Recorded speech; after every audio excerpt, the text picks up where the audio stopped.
hanyuma dukurikizeho gucana urumuri rutazima ruzamara iminsi 100 rwaka hano ku rwibutso. We welcome you to the Kigali Genocide Memorial, where you are joining millions of other Rwandans who are laying wreaths in countless memorials and graves throughout the country and abroad in remembrance of the lives lost. Reka nsabe military band kutuyobora muri iki gikorwa.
Nyakubahwa Perezida wa Repubulika na Madamu, twabasaba kwigira imbere mu kunamira abazize Genocide yakorewe Abatutsi.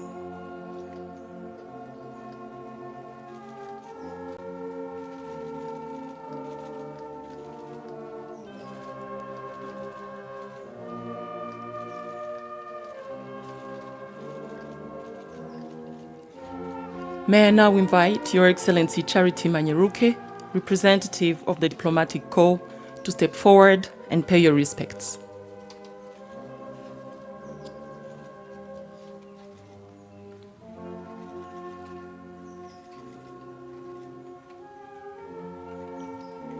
Hakurikiyeho Perezida wa Ibuka Bwana Philbert Gakwenzire na Presidente w'umuryango wa Vega Madame Immaculée Kayitesi. Twabasaba kwigira imbere mu kunamira abazize Genocide yakorewe Abatutsi.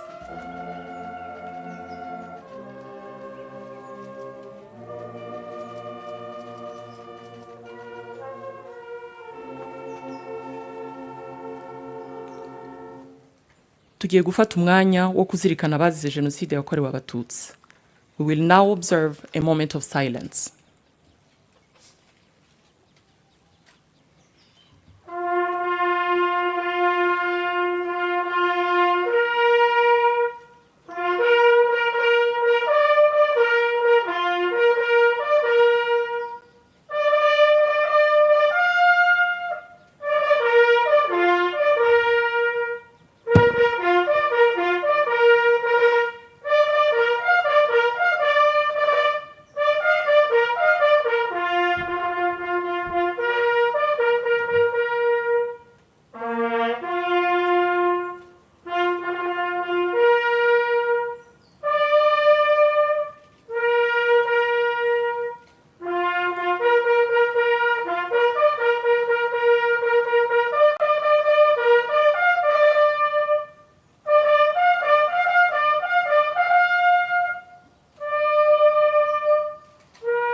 Murakoze kunamira abazize Genocide yakorewe Abatutsi. Nyakubahwa Perezida wa Repubulika na Madamu, mutwemerere twerekeze ku gicaniro cy'urumuri rutazima. We will now proceed to the flame of remembrance.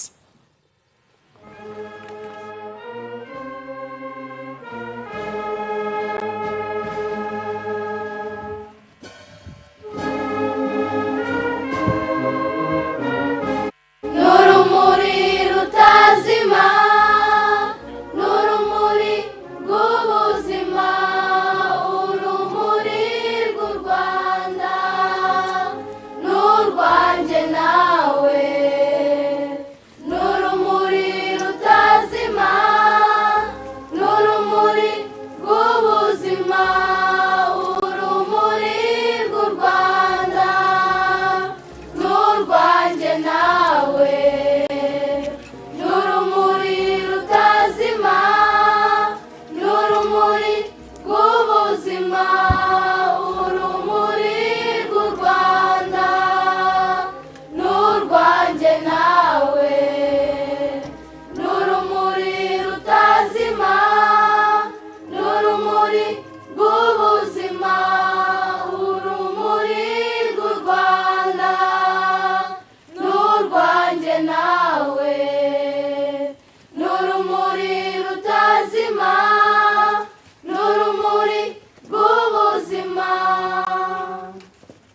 nyakubahwa perezida wa repubulika na madamu, uru rumuri mugiye kuducanira uyu munsi ni ikimenyetso cy'ubutwari bw'abanyarwanda mu nzira yo kwiyubaka mu myaka 31 ishize, tuva mu mwijima wa Genocide tugana imbere heza.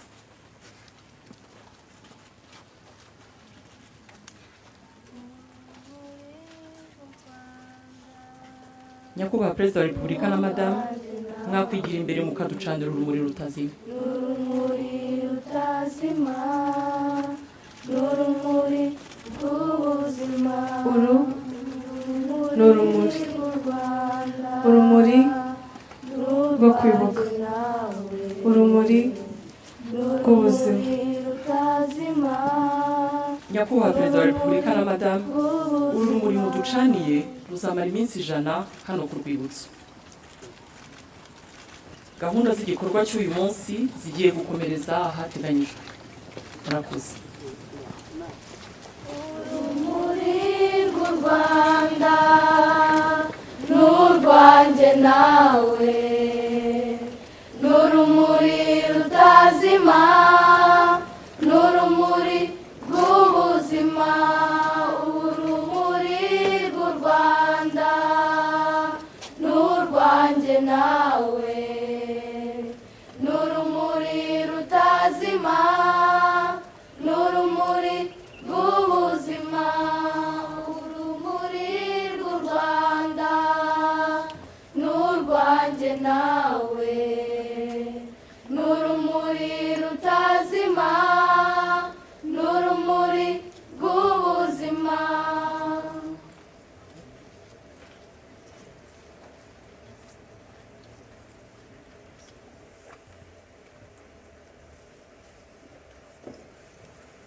Mufashe twakire nyakubahwa perezida wa repubulika y'u Rwanda na madamu.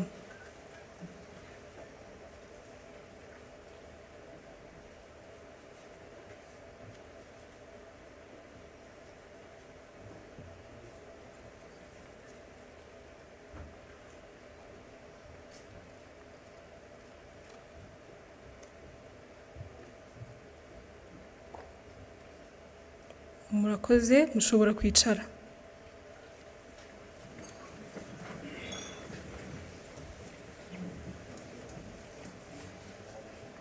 Nyakubahwa perezida wa repubulika na madamu, banyacyubahiro, banyarwanda namwe inshuti z'u Rwanda, mwaramutse. Nitwa Kwizera Urindwa Esther, ninjye ugiye gufasha kuyobora gahunda zigiye kubera hano. Kuri uyu wa 7 Mata duteranijwe hano no kwibuka ku nshuro ya 31 abazize Genocide yakorewe Abatutsi mu Rwanda mu mwaka w'1994. Turibuka abarenga miliyoni bishwe. Kwibuka ni umwanya wo kunamira abacu bazize Genocide yakorewe Abatutsi kandi tukabasubiza agaciro bambuwe. Ni umwanya kandi dusubiza amaso inyuma tukareba amateka tugejeje muri iryo curaburindi. Munyemerere muri aka kanya duhaguruke dufate umwanya wo kwibuka abacu.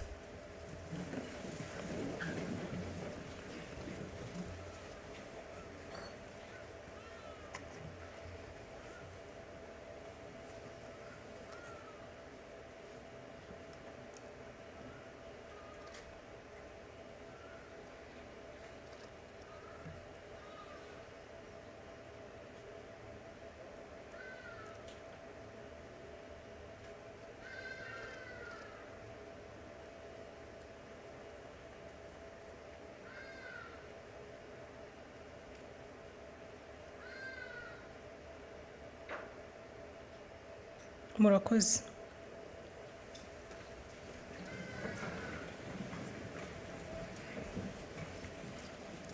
Turibuka ku Rwanda ruzira amacakubiri n'ivangura. Twubaka u Rwanda twigura. Twubaka u Rwanda twifuza. Ariko kandi nk'abanyarwanda twiyemeje kuvuga ukuri ko amateka yacu nubwo gusharira. Nyakubahwa perezida wa repubulika na madamu, munyemerere nakire Minisitiri w'Ubumwe bw'Abanyarwanda n'inshingano mboneragihugu Dr. Bizimana Jean Damascene atugezeho ikiganiro yaduteguriye. Umwanya n'uwanyu.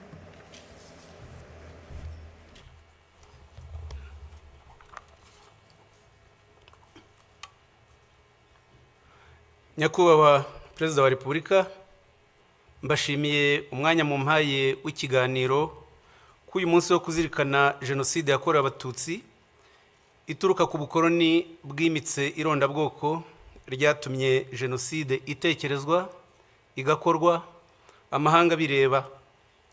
Isuzuma ry'amateka ngiye kunyuramo mu nshamake rirerekana ko nta gihugu na kimwe ku isi kimaze imyaka 109 gisenya ikindi nk'uko Ububiligi bubikorera u Rwanda kuva bwagikoloniza.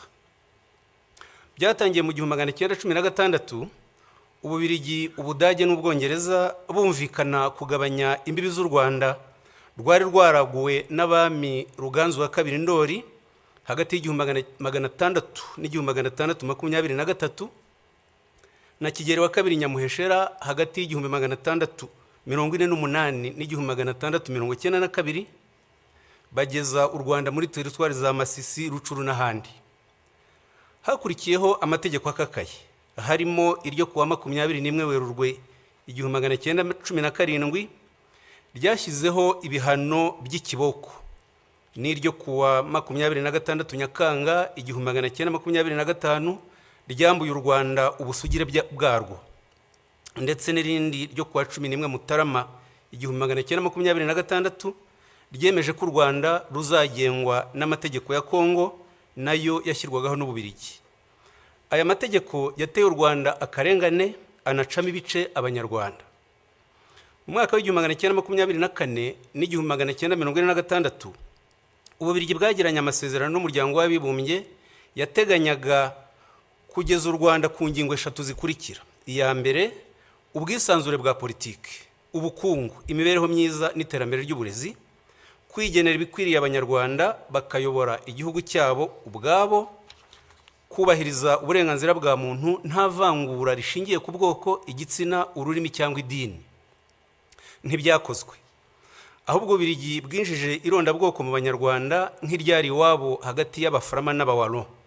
Hatangizwa impinduramatwara hagati y'1926 n'1932 ryayobowe n'Ababiligi babiri, Voisin na Morteran. Umwami Musinga yarabirwanyije bamucira Kongo. Tariki 12 Ugushyingo 1931 bimika umwana we Rudahigwa nyuma y'iminsi 4. Kugira ngo ashobore kuyobora, Rudahigwa yahisemo kutarwanya abazungu. Arabatizwa mu mwaka w'1943 anegurira u Rwanda Kristo umwami mu 1946. Papa Pio wa 12 byaramushimishije amugenera impeta, ayambikwa tariki 20 Mata 1947. Byatumye Ababiligi bamworohera, afata ibyemezo bica akarengane, ariko aharanira ubwigenge bw'igihugu birabarakaza. Guverineri Jungers afatanyije na Frere Sekundien wayoboraga ishuri ry'indatwe Butare biyemeje kumusimbuza, ariko birangira bafashe icyemezo kibi cyo kumwica. Aratanga tariki 25 Nyakanga 1959. Nyakubahwa Perezida wa Repubulika, nta kindi gihugu cya Afurika abakoroni biciye abami babiri, umubyeyi n'umwana we, ku maherere. Ububiligi bwakurikijeho gushyira ku butegetsi ishyaka rya Parmehutu ryubakiye ku irondabwoko, ritangaza manifeste enye zikurikirana. Tariki ya 1 Ukwakira 1959, 27 Kanama 1961, 21 Kamena 1964 na 7 Kamena 1969. Zose izi manifeste zigishaga ko igihugu ari icy'Abahutu, kwica Abatutsi bigirwa gahunda ya leta yubakiye kuri iyo politike. Guhera ku itariki 3 Ugushyingo 1959, Colonel Logiste yoherejwe n'Ububiligi avuye muri Kongo yunganiwe na Major Mariere, bahabwa ingabo z'Ababiligi n'Abanyekongo zo kubafasha gushyira Parmehutu ku butegetsi. Tariki 12 Ugushyingo 1959, Colonel Logiste yategetse kwimura Abatutsi ku gahato mu bice bimwe by'igihugu bajyanwa mu Bugesera. Umwaka w'1961 urangira hagejejwe ibihumbi 13,890. Bahagiriye ubuzima bubi, bagasaba gusubizwa iwabo, Ububiligi bukabyanga. abatutsi bamwe bagerageje kwimukira rwihishwa mu zindi teritwari, ababirigi bakabirukana. Ndabaha urugero rumwe. Itariki ya mbere Kanama 1960, administrateur wa Nyanza witwaga Emmanuel de Jambrine yandikiye abashefu amabwiriza avuga ko bagomba kwirukana abatutsi muri aya magambo: hari abantu birukanywe muri teritwari ya Gitarama bagerageza gutura mu mayaga, ni mubirukane vuba. Nta numwe muri bo ushobora gutura mu mayaga cyangwa ahandi muri teritwari ya Nyanza, bagomba kujya mu Bugesera. Nimukurikiza aya mategeko aka kanya, inka zabo nazo zigomba kwirukanwa. Tariki 17 Ugushyingo 1959, Colonel Juste abigiriwemo inama na Musenyeri Perodin yatumije ba administrateur abategeka kwirukana abakozi b'abatutsi mu mirimo, bakabasimbuza abahutu, abishyira mu itangazo yandikiye abaturage tariki 23 Ukuboza 1959, rikabivuga muri aya magambo ko bikorewe kugirira neza abahutu ngo batwarwe na bene wabo. Ishyaka rya Unare ryaharaniraga ubwigenge ryarabirwanyije, barihimbira ko ari ry'abatutsi bararirwanya, bariteza Kiliziya Gatulika baryitirira amatwara ya gikomuniste. Nyamara Unare yarimo ibyiciro byose by'abanyarwanda, duhereye kuri perezida waryo François Rukeba n'umunyamabanga mukuru Michel Rwagasana. Tariki 23 Kamena 1961, Ububirigi bwashyizeho itegeko ribi rifungura abantu 2,000 bakoze ubwicanyi hagati ya 59 na 61, rikavuga ko abazafungurwa ari abakoze ibyaha bikurikira bitatu byanditse gutya: kwica no gutwika abantu bagahira mu nzu, kwica umuntu buhoro buhoro cyangwa kumukomeretsa, gutegeka gusahura cyangwa kwica. Irondabwoko ryakomereje mu ishyirwaho ry'ingabo z'igihugu, bishingwa Colonel Van der Straten yemeranya na Colonel Juste uburyo bizagenda. Tariki 29 Nzeri 1960, inyandiko mvugo ikabivuga gutya: ingabo z'igihugu zizaba zigizwe n'abahutu gusa. Ntidushaka kwitwaza kutabogama cyangwa demokrasi ngo twinjizemo umututsi n'umwe. Abatutsi bazajya bashaka kwinjiramo tuzajya twemeza ko badashoboye. Nubwo iyi mikorere irimo akarengane, ntidushaka kuvanga ihene n'ishu ngo twinjize mu ngabo zacu abantu bazaduteza ibibazo. Iperereza ry'Ububirigi ryagize impungenge ku miterere y'izo ngabo, rirabyandika ku itariki 30 Mata 1961 muri aya magambo: mu Rwanda itoranwa ry'ingabo z'igihugu rikurikiza kwinjizamo abahutu bonyine. Iyo zigiye mu kazi zishyira imbere kuba ari abahutu kurusha inshingano za kinyamwuga zagombye kuranga umusirikare n'umupolisi. Turasanga bidakwiye kubashinga akazi k'umutekano.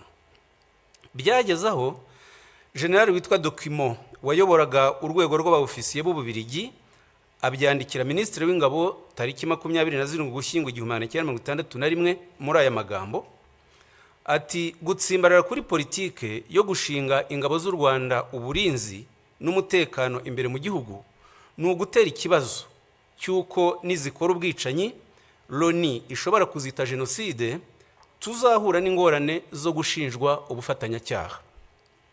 Muri Werurwe 1962, ingabo z'u Rwanda zatangiye ubwicanyi ibyumba, zica abatutsi barenga 2,000 barimo umuforomo wabavuraga Karaveri Ndejuru wiciwe Ngarama, byandikwa mu binyamakuru by'amahanga.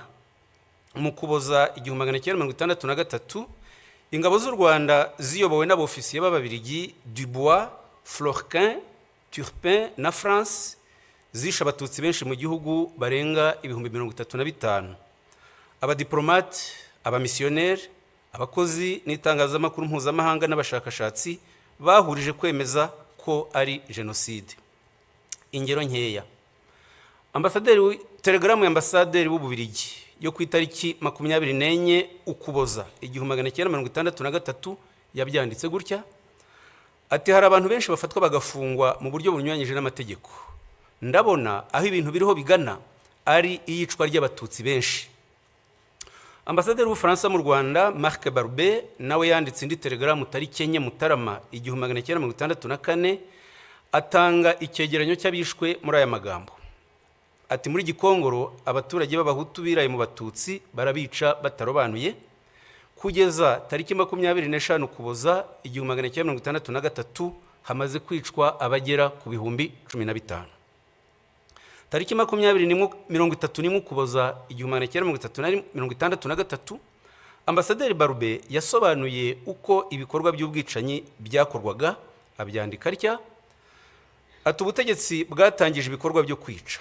Habanje ubukangurambaga mu nzego z'ubutegetsi, ba prefe rimwe na rimwe baherekejwe n'umuministre woherejwe na leta, bagakorana inama n'ababurugumestre bakabaha amabwiriza yo kwikiza umwanzi. Ubwicanyi bwatangijwe ku munsi mukuru wa Noheli muri 1963, ariyo mpamvu ababurokotse babuhaye izina rya Noheli y'amaraso. Ububirigi bwarikanze busohora itangazo tariki 7 Gashyantare 1964 rivuga ibi bikurikira: dukurikije ibirego bishinjwa guverinoma y'u Rwanda, igihe kirageze tubinyujije muri ambasade yacu hatangwa amabwiriza ku bakozi b'Ababirigi bari mu Rwanda y'uburyo bagomba kwitwara mu bikorwa bihabera byo gutsemba Abatutsi. Ubwicanyi bwafashe intera mpuzamahanga, tugomba kurinda Ububirigi kuzashinjwa uruhare muri iyi Genocide. Twari muri 1963. Tariki ya 1 Nyakanga 1962 Ububirigi bwatanze ingirwa bwigenge, hajyaho itegeko nshinga tariki 24 Ugushyingo 1962 ryemeza ko igihugu ari icy'Abahutu. Hakurikiyeho amategeko n'amabwiriza bikumira Abatutsi mu mashuri no mu mirimo, bigeraho tariki 17 Mutarama 1967 Minisitiri w'Ububanyi n'Amahanga abiherewemo amabwiriza na Perezida Kayibanda, Minisitiri Lazaro Mpakaniye yandikira za ambasade n'imiryango mpuzamahanga yakoreraga mu Rwanda ababuza guha akazi Abatutsi. Habyarimana afashe ubutegetsi yashyizeho itegeko nshinga tariki 20 Ukuboza 1978 ryanditswe n'Umubirigi Philippe Regency wari umujyanama we, rishimangira umurongo wo gukumira Abatutsi mu nzego zose. Mu Kwakira 1982 Ubugande bwirukanye impunzi z'Abanyarwanda zigeze mu Rwanda, u Rwanda narwo ruzisubiza Ubugande.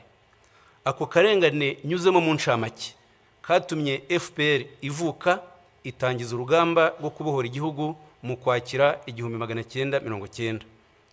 Ububirigi, Ubufaransa na Kongo bohereje ingabo zirwanya FPR. Habyarimana asubiramo abitangariza itangazamakuru ko impunzi z'Abanyarwanda zitazataha mu mahoro. Arabivuga ku itariki ya 2 n'iya 4 Ukwakira muri aya magambo ati: aho kubaha agace k'ubutaka bwacu uko kangana kose, tuzemera turwane kugera ku wa nyuma. Abatutsi barashaka kugarura ubundi buhake kugira ngo bigarurire aka karere. Ntabwo twabona aho tubashyira, nta gukomeza kwitwaza ubuhunzi, bazake ubwene gihugu aho bari muri Uganda na Zaire. Nibwo bazemererwa kuza mu Rwanda, nabwo igihe kigufi baje gusura bene wabo. Mu gihe cy'imyaka 4 hagati y'1990 n'1994 leta ya Habyarimana yangishije Abanyarwanda FPR, iyita inyangarwanda, inkoramaraso, abanzi. Bayihimbira ko igamije gutsemba rubanda nyamwinshi. N'abategetsi bamwe b'Ububirigi n'Ubufaransa ntibafataga FPR nk'Abanyarwanda. Tariki 3 Gashyantare 1991 Amiral Langsade wari umugaba mukuru w'ingabo z'Ubufaransa akaba n'umujyanama wa Perezida Mitterrand yamwandikiye inyandiko avuga ko FPR igizwe n'Abagande b'Abatutsi. Yongera kumwandikira indi nyandiko tariki 22 Mata 1991 yita FPR inyeshyamba z'Abagande b'Abatutsi. Iyi myumvire ni nayo yitirirwa M23 muri iki gihe, kwima rero itsinda ry'abantu uburenganzira bwo kuba iwabo bazizwe ubwoko bwabo n'icyaha kigize Genocide. Ubufaransa bwarabishyigikiye ndetse bufatanya n'Ububirigi. Ububirigi butanga imbaraga za politike ku buryo ishyaka rya IDC ryashyigikiye MRND no mu bwicanyi yakoraga. Ku matariki ya 17 na 18 Mutarama 1991 IDC yakiriye intumwa za MRND ziyobowe n'umujyanama wayo wa Perezida Habyarimana Enoch Ruhigira, zakirwa na Minisitiri w'Intebe Wilfried Martens. Umuyobozi ushinzwe politike muri IDC Alain de Brouwer yarabimushimiye mu ibaruwa yo ku itariki 28 Mutarama 1991 anandikira Minisitiri w'Ububanyi n'Amahanga Mark Eiskens amusaba gufatanya bakarwanya FPR Inkotanyi. MRND yashyizeho abahuzabikorwa b'iyi gahunda, Karwera Mutwe Speransia na Ferdinand Nahimana muzi wabaye ruharwa mu itegurwa rya Genocide no mu buyobozi bwa RTRM. Tariki 12 Werurwe 1993 umunyamabanga mukuru wa IDC André Louis yanditse ashyigikira ijambo Leo Mugesera yavuze rihamagarira kwica Abatutsi ku Kabaya. Tariki 21 Mutarama 1993 André Louis yagiye mu Bufaransa kubonana n'abayobozi b'ishyaka rya Perezida Mitterrand bumvikana gushyigikira MRND mu buryo bwose. Babikoraga bafite ibimenyetso byose ku itegurwa rya Genocide ryakorwaga na Habyarimana na leta ye.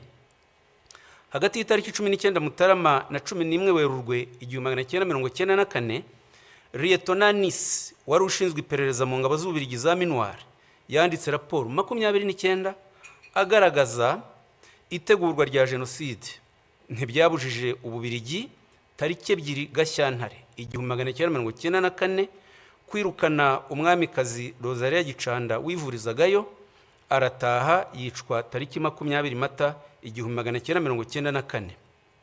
Ntibyanababujije gutererana Abatutsi bari babahungiyeho muri Eto Kicukiro tariki 11 Mata 1994. Muri Nyakanga 1994 bamwe mu badepite b'Ababiligi bakoreye ubutumwa i Goma na Bukavu babonana na guverinoma n'ingabo zakoze Genocide, babagira inama yo gushyiraho guverinoma ikorera mu buhungiro n'ishyaka rya politike, babishyira mu nyandiko bise ibigenga itahuka ryihuse ry'impunzi z'Abanyarwanda. Iyi nyandiko yatangajwe tariki 20 Ukwakira 1994 ikaba ariyo ikomokaho FDLR y'iki gihe ikomeje ubwicanyi mu karere ku bufatanye na leta ya Kongo n'ingabo zayo. Nyamara guhera mu mwaka w'ibihumbi 2000 umuryango w'abibumbye wafatiye FDLR ibyemezo birenga 40 bitegeka ibihugu kuyirandura burundu. Ni nayo MONUSCO yahawe inshingano yo kuyirandura ariko ntibikora, nk'uko Minuar Yunamir muri 1993 na 1994 itabujije Genocide mu Rwanda. Umuryango w'ibihugu by'i Burayi nawe wafashe ibyemezo byo kurandura FDLR. Nk'icyo ku itariki 10 Mutarama 2008 n'itariki 8 Ukuboza 2010. N'umuryango wa Afurika yunze ubumwe wafashe ibyemezo nk'ibi. Nk'icyo ku itariki 10 Mutarama 2005 mu nama y'abakuru b'ibihugu yateraniye iri Breville muri Gabon. Biratangaje rero kuba hari ibihugu muri 2025 bibeshwa n'Ububiligi bikihutira guhana u Rwanda byirengagije ibi byemezo byose n'ubufatanya bw'icyaha bwa Kongo na FDLR. Ibyo bihugu bivuga iyubahirizwa ry'amategeko mpuzamahanga bikayarebera ku ruhande rumwe rwa Kongo, ntibite ku busugire bw'u Rwanda bwatewe kenshi na FDLR, ntibite ku karengane k'impunzi z'Abanyekongo b'Abatutsi zirukanwa na FDLR zimyaza imyaka 31 mu buhungiro.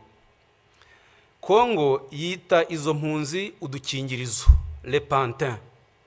Ni kimwe nuko hagati ya 1990 na 1994 leta ya Habyarimana n'abambari bayo bitaga FPR Inyangarwanda z'Abagande. Ni nabyo muri Nyakanga 1994 Perezida Mitterrand yagaragaje avuga ngo muri biriya bihugu Genocide nta kintu kinini isobanuye. Kuva muri Nyakanga 1994 kugeza magingo aya, Ububiligi nicyo gihugu cy'i Burayi gikorerwamo ipfobya rya Genocide yakorewe Abatutsi no kugoreka amateka yayo nta nkurikizi. Nyamara nta ushobora gutinyuka guhakana Genocide yakorewe Abayahudi ngo bimugwe amahoro, kandi Genocide ari zimwe mu rwego rw'amategeko, ku buryo n'ibyaha byo kuzipfobya byagombye gufatwa kimwe. Ubu ngubu inyandiko zifashishwa n'amahanga mu guharabika u Rwanda zitegurwa n'abiyita impuguke z'Ababiligi zibeshya ko ziza u Rwanda, kandi nizo zagize uruhare mu kwangiza amateka y'u Rwanda, harimo kwandika itegeko nshinga ryo muri 62 na 78 n'amategeko y'irondabwoko yakoreshwaga mu Rwanda. Umwe muri zo, Philippe Regency, abyigamba ku mbuga nkoranyambaga ko bagomba guca icyo yita agasuzuguro k'u Rwanda. hariho n'ibihugu nk'Ubwongereza byinangira mu kohereza abakoze jenoside mu Rwanda no kutabacira imanza. Nyakubahwa Perezida wa Repubulika, ngana ku musozo, ubugome busenya u Rwanda bwakoreshejwe muri imyaka 31 ni bwinshi, ariko ntacyo bwadutwaye kubera ubuyobozi tubakesha bwubaka ubumwe bw'Abanyarwanda. Ijoro ribarwa riraye, tuzi urwobo mwakuyemo u Rwanda isi yarutereranye, tuzi n'aheza mu rugejeje, dufitanye namwe igihango tudashobora gutatira. Ntituzemera abasenya ubumwe bwacu n'abimika ingengabitekerezo yasubiza u Rwanda mu icuraburindi.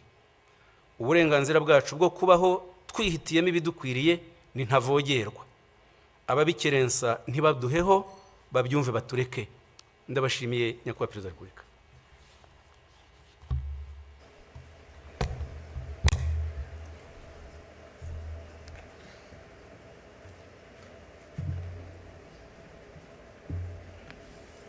Murakoze cyane Minisita kubw'ikiganiro mutugejejeho ku mateka ya Jenoside yakorewe Abatutsi.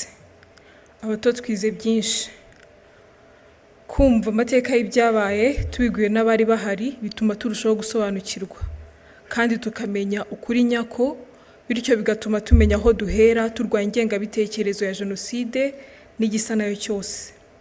Nyakubahwa Perezida wa Repubulika, munyemerere nakira umwe mu barokotse Jenoside yakorewe Abatutsi atugezeho ubuhamya bwe. Umwanya n'uwanyu.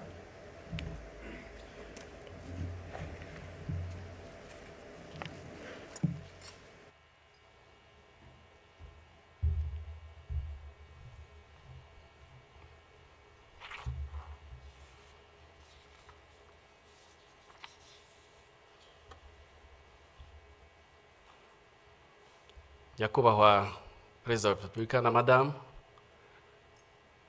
mbashimiye uyu mwanya mumpaye kugira ngo bagezeho ubuhamya bwanjye n'inzira yo kurokoka Jenoside yakorewe Abatutsi. Nitwa Mutangwa Freddy. Muri Jenoside nari mfite imyaka 18. Banyiciye ababyeyi, banyicira abashiki banjye 4, babiciye mu cyahoze ari komine Mabanza, ubu ni mu karere ka Rutsiro mu murenge wa Mushubati. Munyemerere ntangire ubuhamya bwanjye ku mateka y'ababyeyi banjye. Muri 1973 ubutegetsi bwari buriho bwishe Abatutsi. Abanyeshuri ndetse n'abakozi b'Abatutsi barameneshejwe mu kazi kabo. Data nawe wakoraga muri Caritas hano i Kigali, nawe yarameneshejwe. Gusa yagize amahirwe ahungira mu gihugu cy'u Burundi. Mama wari umufiance we yiyemeje kumusangayo. Mu nzira igoranye yanyuze muri Gisenyi, yambuka Igoma, amanuka Uvira, musanga i Burundi, amugeraho mu gihe cy'imyaka 2. Barashyingiwe babifashijwemo n'ababyeyi bari mu mpunzi. Njye mvuka muri 1976. Gusa data na mama ntabwo bagize amahirwe yo kubana igihe kirekire, kuko mu gihe gito mvutse data yakoze accident iranamuhitana.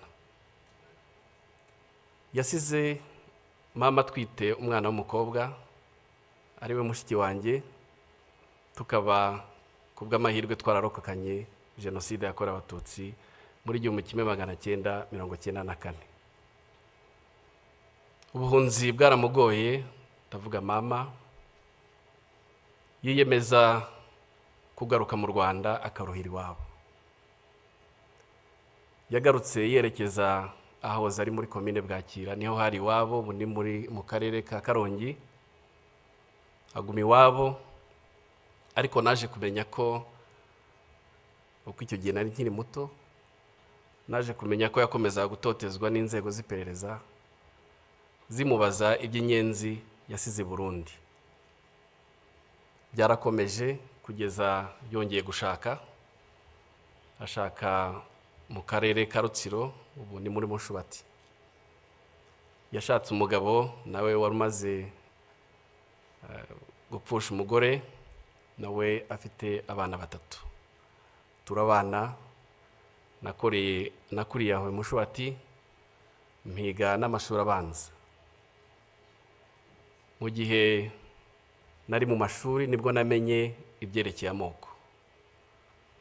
Aho mwarimu wacu nigaga mu mwaka wa 2 yahagurikije abana b'Abatutsi.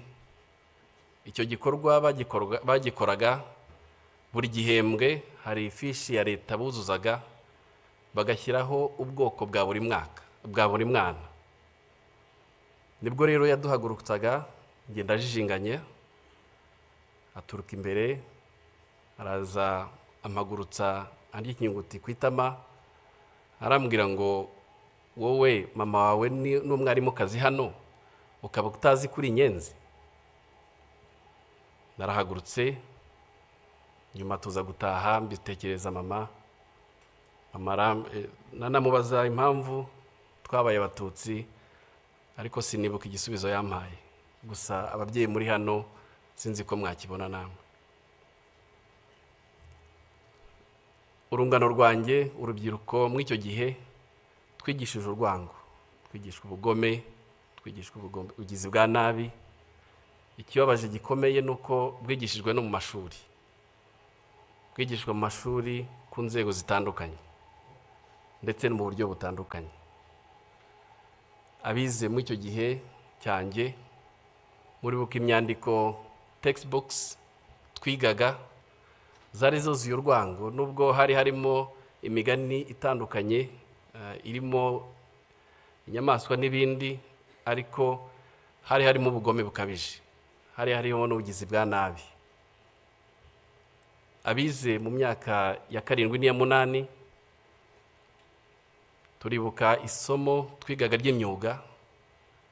Iryo somo batwigishije gucura imyuko, gucura amahiri, gucura imihini, ndetse no kubaza amahiri, gucura n'ibyuma.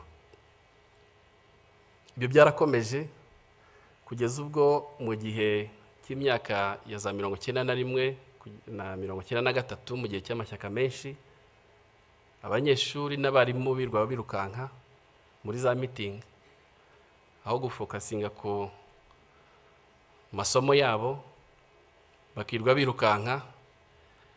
Ari nabwo muri icyo gihe abajene benshi bashowe mu kuba abarwanashyaka, bajya mu ntera hamwe, mu mpuzamugambi za sederi, ari nabo bakoreshejwe cyane cyane mu gihe cya Genocide yakorewe Abatutsi, mu kwica ndetse no gusahura ibyari biriho icyo gihe. Ku itariki ya 7 Mata muri 1994, iwacu twabyukiye ku matangazo ya leta yari yatanze batubwira ngo abantu bose bagume mu ngo zabo. Harimo n'indirimbo twumva ko Habyarimana indege yarashwe yapfuye. Twabyutse tutazi icyo dukora, gusa twakoze inama ntoya mu rugo. Ababyeyi banjye bansaba ko nerekeza i Mushubati. Mushubati hari kuri paruwase. Ndambuka aho ngaho i Mushubati hari hatuye abarimu benshi b'Abatutsi. Ababyeyi banjye bansaba kujya kubaza niba bo bafite icyo bakora. Naragiye mpura nabo, nsanga abantu bose bamanjiriwe, nsanga batazi icyo bakora, ariko nsanga harimo abatangiye gufunga ibintu kugira ngo bajye kuri komine Mabanza, kuko bari batangiye kubwirwa ko ariho bashobora kurindirwa. Naragarutse ngeze iwacu nsanga huzuye interamwe nyinshi, huzuye interamwe zitaga imihembezo. Izo nterahamwe zari zaje iwacu zije gusaba amafaranga n'icyo kurya, ariko zari zihageze zimaze kwica umututsi wapfuye mu gace k'iwacu bwa mbere witwaga Rwandekwe. ninjira mu rugo iwacu. Mama mbonye arambwira ati bimeze gute, ndabubwira ntubagiye kujya kuri komine Mabanza. Arambwira ati mwana wanjye ntabwo turibona ko tugenda kuko aba twagoswe. Nuko arambwira ngo mwana wanjye ugomba kujya kwihisha. Arambwira ati ubanze ujye kwihisha ku mukecuru witwa Kankindi twari duturanye. Ndagenda. Nyuma y'igihe gitoya Kankindi anjyana ku nshuti yanjye yitwaga Pierre twiganaga mu mwaka twiganye muri primaire. Narahagumye. Nizo ntariramwe zakomeje gutera mu gihe cy'iminsi 6. Buri mugoroba mama yazaga kundeba akampumuriza akambwira ko bakiriho. Ku itariki ya 13 z'ukwezi kwa 4 mama yaje kundeba nimugoroba, ariko aza yahindutse, nkabona mu maso handitse pe. Araza turicarana anzanira amatunda yari yeze ku rugo rw'iwacu. Arambwira ati mwana wanjye reka twicarane dusangire. Ndatangira, ariko mukanya andeba mu maso arambwira ati mwana wanjye nurokoka uzaba umugabo. Nta kindi yambwiye. Hashize akanya yarahagurutse aragenda ati ngiye kureba abandi. Nukuri yarazi icyo avuga kuko ibitero byari byariyongeye iwacu,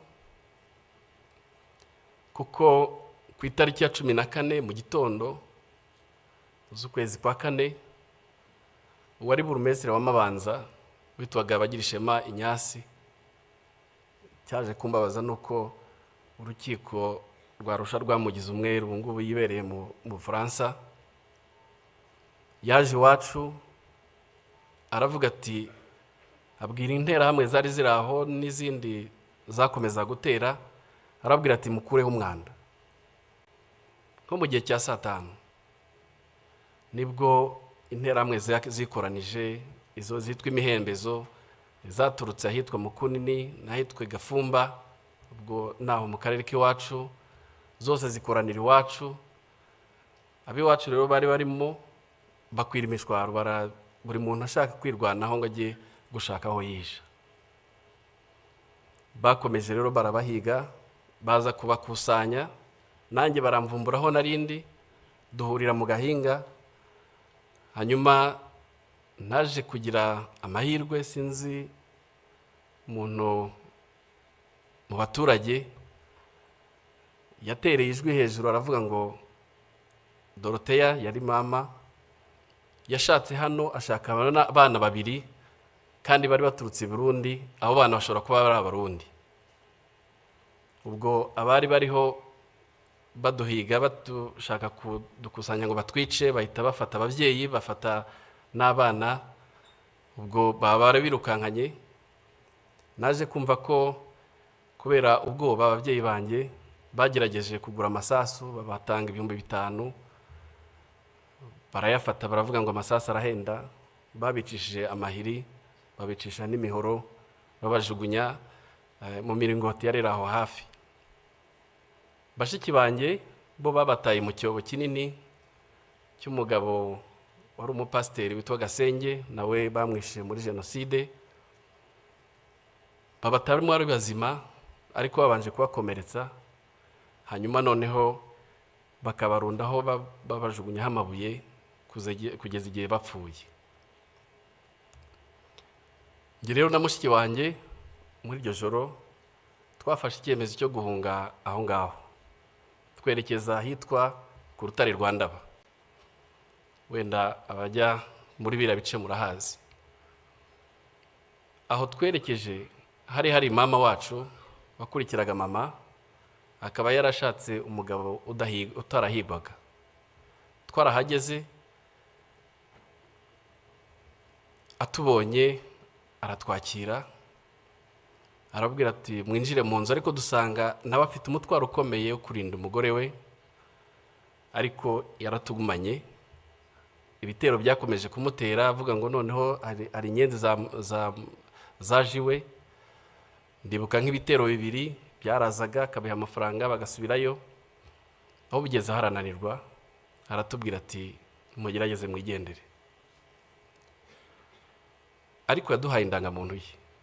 Kera mu ndangamuntu bandikagamo abana, yari afitemo abana babiri, uwitwaga Ruberi n'uwitwaga Kwibishaka.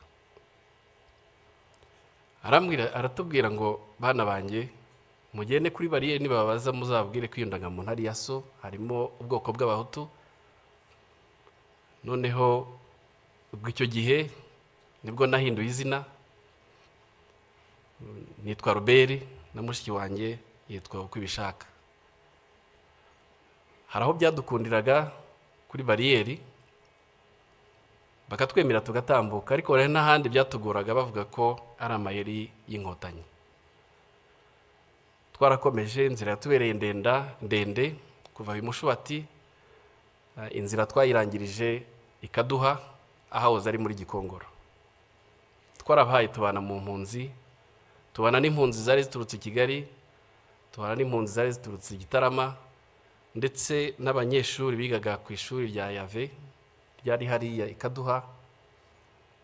Abo banyeshuri abenshi bakoze Genocide yahabereye, kuko twebwe twasanze barayirangije nko mu Kiliziya n'ahandi, kuko abanyeshuri baturutse Ibyumba bari bafite ubugome budasanzwe, ariko twarabanye. Twagumye aho ngaho kuko hari no muri zone turquoise. Muri zone turquoise rero aho inkotanyi zahagaritse Genocide hirya no hino mu duce, muri zone turquoise bakomeze barica. Induru zakomeza kuvuga, bavumburaga abantu buri munsi, abari babahishe batangira no kwica abahutu bari bahishe abatutsi icyo gihe. Byarakomeje kugeza aho nageze nko muri bigeze nko mu kwa karindwi hagati, ntabwo twari tuzi ko inkotanyi zahagaritse Genocide, twari twihebye. Hanyuma nahavuye hari umwana w'iwacu w'Imushubati wigaga aho ngaho, ngo yaraje gutwara ibintu bye, turakubitanye, ahamagara izina ryanjye nyaryo rya Freddy. Mbona impunzi zose zitangiye kundeba, ariko kubera ko bari bazi ko nitwa Ruberi, mbona bitangiye kunkomerana. Nibwo ku mugoroba nafashe icyemezo, kuko twari tuzi ko inyuma wambutse uruzi rwa Mbirurume hari inkotanyi. Nafashe umwanya mw'iryo joro ndagenda, bwagiye gucya nambutse uruzi, nambuka uruzi izuba ritangiye kuza, mbona abantu hakurya, ngenda mbasanga, kumbe bari inkotanyi. Bagezeho mpumagira, nasanze ari abana b'abasore babiri, abahungu b'abasore. Barambwira ngo urava ukajya he? Ndabwira nimvuye mu mpunzi. Batekerereza uko byagenze nuko nahageze. Ijambo rya mbere rimpumuriza naryumvise uwo munsi. Barambwiye ngo ubu ntugipfuye. Ati sugiye he? Ndumva ngiye i Kigali. Ese hari umuntu hazi? Nti ntawe. Noneho barambwira ati mu kanya hari imodoka ya Croix Rouge iri bunyure hano, turayigutegera. Noneho imodoka ya Croix Rouge nko mu masaha 2 ibirahanyuze, imodoka impa lift bangeza muri gare. Umushoferi arambwira ati muri gare ni hano. Nari narahageze rimwe kera. Noneho ntangira gutekereza aho ndi bwerekeze. Nza kwibuka ko hari data wacu wari utuye Gikondo CGM. Noneho ndavuga reka ngeyo kuko nari narabasuye muri 92 njyayo. Mpageze nsanga baramwishe ari amatongo. Ko bwari bwije ndara mwayo matongo. aho rero niho numvise ntekereza ijambo umusirikare w'inkotanyi ambwiye, ntekereza aho ndaye mu matongo, aho niho natangiye gutekereza ku buzima. Ikindi gihe numva ntaratekerezaga, ntekereza numva mfite agahinda kenshi, ngatekereza ab'iwacu, ariko none icyamvunaga kurushaho ni mushiki wanjye nari nsize mu mpunzi. Ntiyanamenye nuko nagiye. Igitangaje kandi n'ayo mateka ntiturayaganira, sindamenya icyo we yatekerezaga, nta nubwo yamenye uko byangendekeye ngeze i Kigali. Hanyuma bukeye nza kuza ngaruka muri gare, ndongera ndambuka mva seje munza hano muri gare hano i Kigali. Ngira amahirwe akomeye, mpura n'umuntu wari umushumba w'ahantu hafi y'iwacu, yari yaraje i Kigali, arambwira, arampobera, turahoberana, ntiwararokotse, nti nararokotse. Arambwira ati hari abahungu b'imushubati, ngwino nkwereka ahantu nabo barokotse, ngwino nkwereka aho bari. Ndagenda ndarayo, turahoberana, turishima. Noneho ningiye wabwiye amateka y'iwabo, kuko ngewe Genocide yabaye ariho ndi, kuko bari baraje i Kigali batazi uko bagenze. Ese runaka yarapfuye, ese runaka yarapfuye, ngenda mbabwira, mbatekerereza, kuko nari nzi ko uko byagenze. Hanyuma rero naje kugira amahirwe, mpura na data wacu wari warahungiye Burundi, ahungutse arancumbikira, ubuzima butangira gutyo. Ariko yaraturanye n'umusirikari witwaga Mutabazi, yari umukapiteni, niko yambwiye. Ndagera mutekerereza uko nasize mushiki wanjye mu mpunzi. Arambwira ati nyina akora nk'inkotanyi, ati mu mpunzi taho hano ni nko kuva hehe nahagana he. Ndamutekerereza. Buke mu gitondo aramfata anjyana aho ngaho, ni nawe wamfashije kugira ngo mushiki wanjye ashobore kuva mu mpunzi hariya, nawe muzana i Kigali. Kuri yo byari igitangaza kongera kumbona. Hanyuma rero Nyakubahwa Perezida wa Repubulika, ndagira ngo mbashimire, inkotanyi zatubwiye kubaho, tubaho. Inkotanyi zaduhaye icyizere cyo kubaho, kandi turiho. Muri icyo gihe mushiki wanjye akimara kuboneka, nibwo natekereje gusubira mu ishuri, kuko nacyo nshimira leta y'ubumwe yagiyeho icyo gihe, yuko yagerageje gushyira ibintu mu buryo. Amashuri aratangira, nongera kumva yuko ishuri ry'iwacu aho narigaga Kirinda hongeye gutangira, nsubirayo. Nagezeyo nsanga hari abana b'imfubyi benshi bihebye, batazi, mbese hari agahinda gakomeye, ariko hari n'ubukene bwinshi. Leta rero yatubereye umubyeyi, leta yatubereye umubyeyi, iradushyigikira, ijya mu cyuho cy'ababyeyi bacu, ishyiraho farije, baduha icyangombwa cyose twari dukeneye kugira ngo dushobore gukomeza amashuri yacu. Ndagira ngo mbashimire umusingi leta yacu yaduhaye wo kubaho. Ni igihango gikomeye tudashobora gutatira, ni igihango gikomeye tugomba kwigisha, kandi twigishana n'ubu n'abana bacu. No kuri icyo gihe mu bwihebe nk'ubwo ngubwo, nta nubwo twambaraga ngo tuberwe, ariko turambara tukaberwa. Ikindi, twabaye abagabo. Rya jambo rya mama, nzi neza yuko ababyeyi benshi baribwiye abarokotse benshi, twabaye abagabo.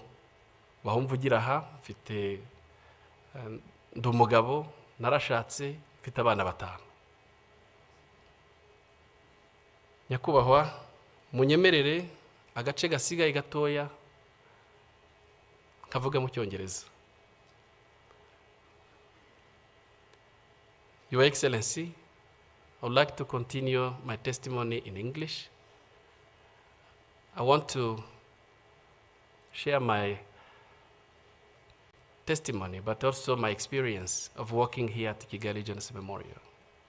And I want to share with you what this memorial means for me. This memorial has been more than a workplace. It's It's my home. It's a home for me.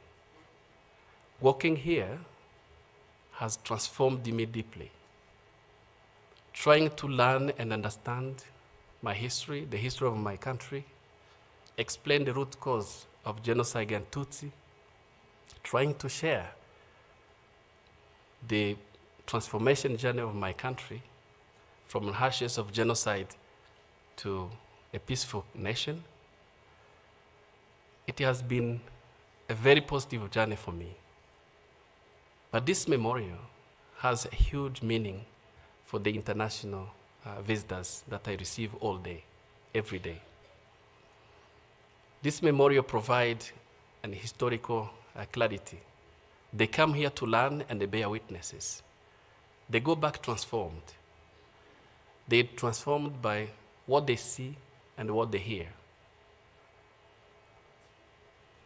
They take these stories, our stories, the stories of genocide, the stories of reconstruction, across the borders and through generations. I want to extend my profound gratitude to the government of Rwanda for establishing the memorials around the country. It is such act of humanity. While the perpetrators, they left their victims unburied, no respect, no dignity. They attempted to erase their humanity by establishing the memorials, such as Kigali Genocide Memorial. It's a profound and a powerful statement that they failed. The memorials here, the memorial here at Kigali Genocide Memorial, it's a place of healing for my fellow survivors, by myself as well. To conclude, through our pain, we find a purpose of life. Through commemorations and remembrance, a date like this, Your Excellency, you'll never miss for the last 31 years. Through your message, comforting message, and a powerful and profound message, Your Excellency, we find our strengths. This is what means memorization for humanity. Acknowledging the past, the dark past of our history, but also affirming our commitment to light. Murakoze cyane kunyumva. Murakoze mwese kuntega amatwi. Dukomeze twibuke kandi twiyubaka. Murakoze.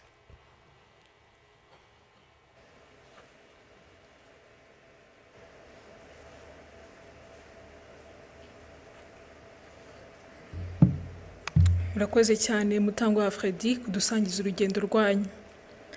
Ni koko twabasabye byinshi, ariko ubuhamya nk'ubu butwereka ko inzira yo kwiyubaka no kudaheranwa ishoboka. Murakoze kandi mukomere cyane. Muri aka kanya reka twakire ishuri rya Nyundo ritugezeho indirimbo ryaduteguriye ijyanye n'ibihe. Murakoze.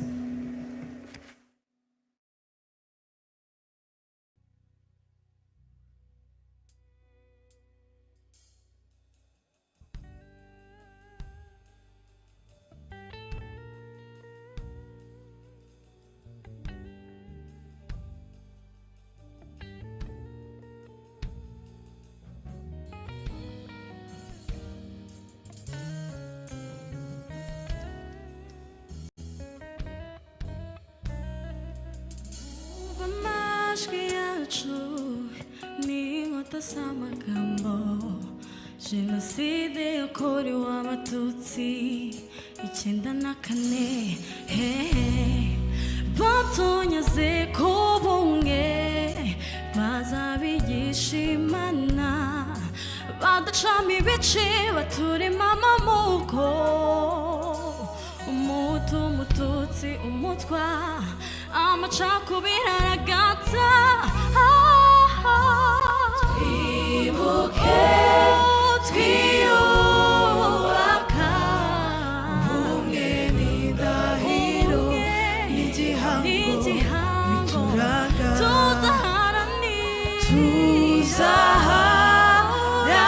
tuzaharanira ko Genocide yakorewe Abatutsi itazongera ukundi. Twibuke, twibuke, twiyubaka, ubumwe n'indahiro n'igihango bituranga. Tuzaharanira ko Genocide yakorewe Abatutsi itazongera ukundi.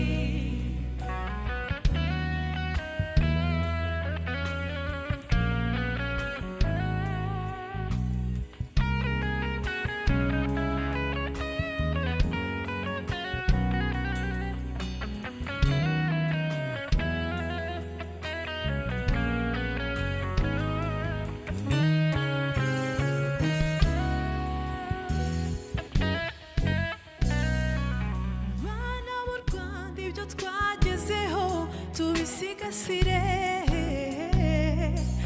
urukundo niryo banga, ubumwe bwacu nizo mbaraga.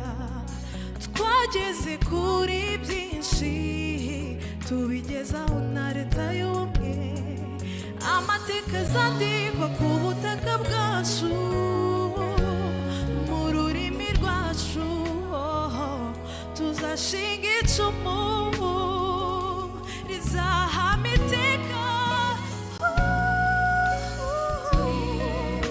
Twibuke,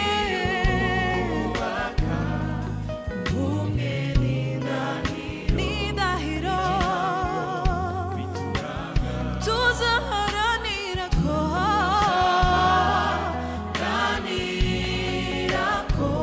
Genocide yakorewe Abatutsi itazongera ukundi. Twibuke, twiyubaka, ubumwe n'indahiro n'igihango bituranga.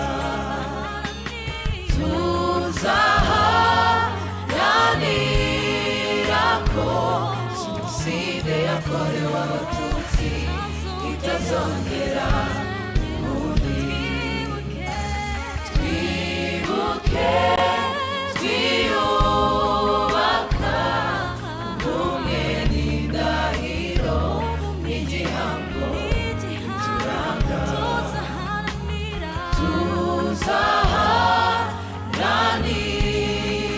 ko Genocide yakorewe Abatutsi itazongera ukundi. Twibuke, twiyubaka, ubumwe n'indahiro n'igihango bituranga. Tuzaharanira ko Genocide yakorewe Abatutsi itazongera ukundi.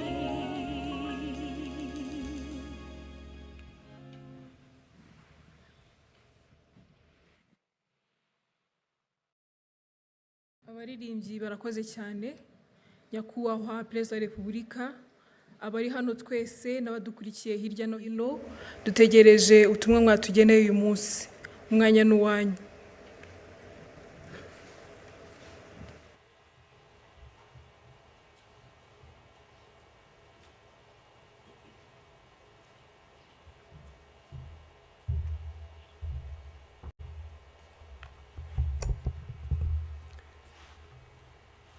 Mwiriwe neza mwese.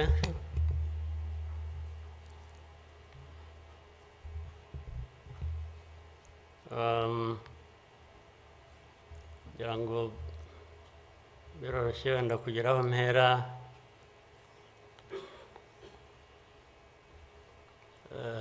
Ndahera ku mateka Bizimana yatubwiye.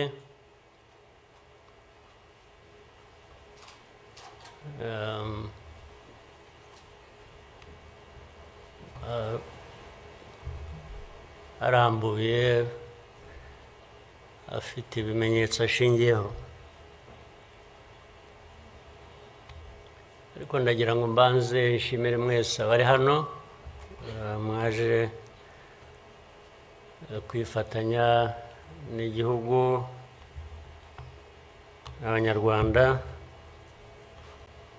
cyane cyane mwebwe abaturuka hanze mu bindi bihugu cyangwa abihagarariye hano mu gihugu cyacu.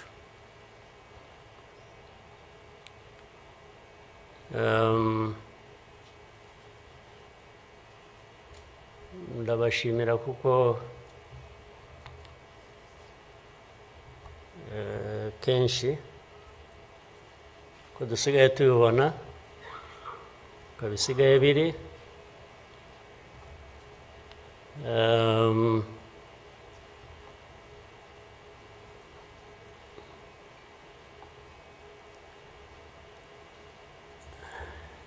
ukuri ntabwo kukigenderwaho,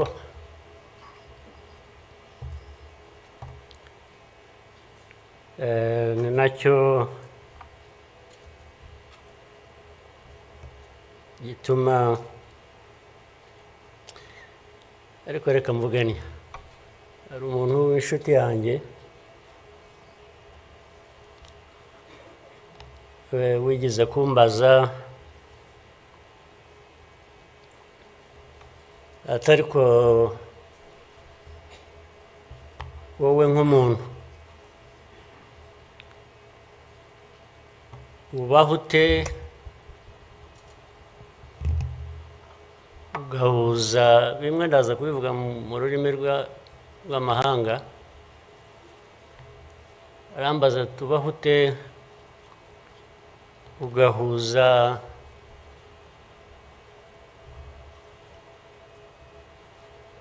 the dark past and the cruel present.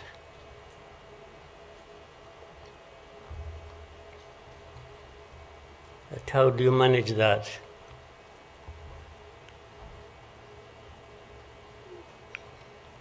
Ariko uko nabyumvaga ntabwo ari igihe yabazaga gusa, yabazaga u Rwanda,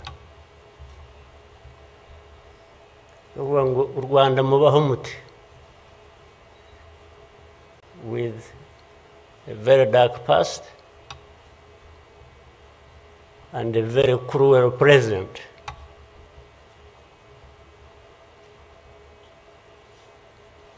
Icyo namushubije nuko from the beginning we were under an illusion that the two were siblings and we had to deal with them as such. You have to deal with the cruel present, knowing that it is very, very much related to the dark past. They are inseparable. So for us, we have a choice to make.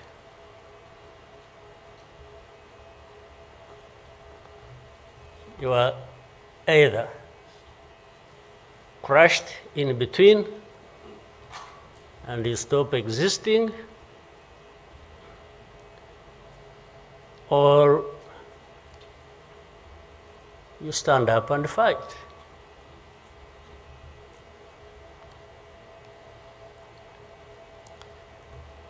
When people are saying in the testimony that you know, the hope they have, and that what happened here 30-something years ago will never happen again.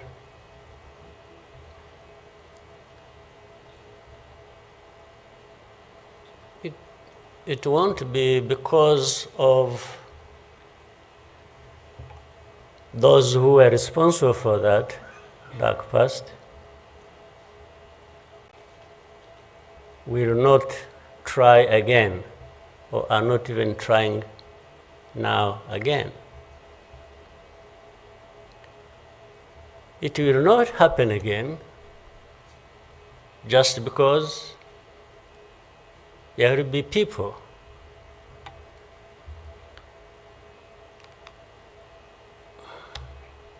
who will stand up and fight.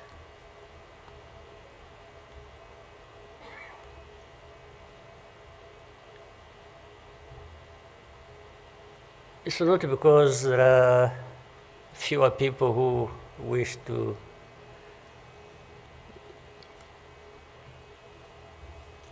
perish or who would have wished us all to disappear, this country to disappear.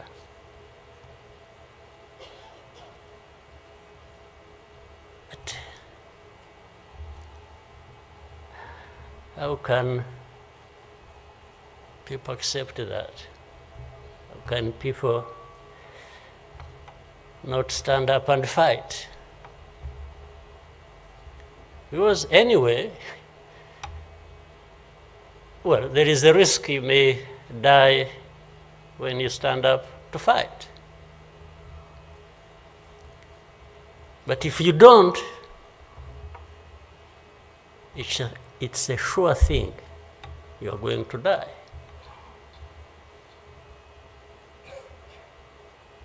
So, why don't I try the former? Why don't I try to stand up and fight with the chance that you might survive and live on your life as you want it, instead of giving up and you let people treat you as if for you to live, it's a favor that they are going to do for you. Why?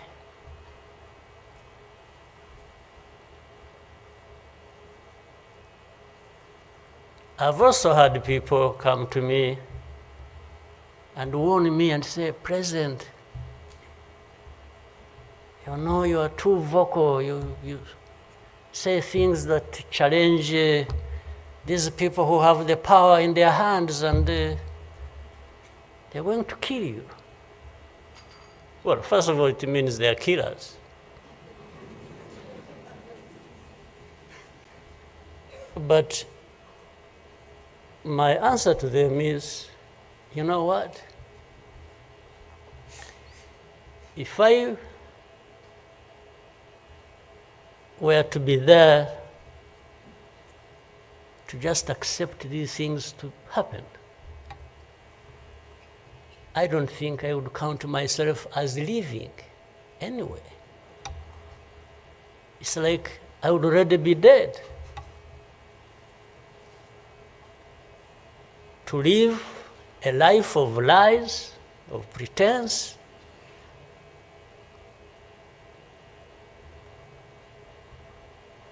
and all my life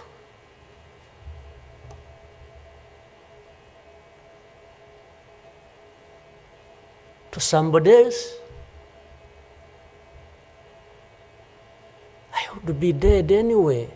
So why don't I die fighting?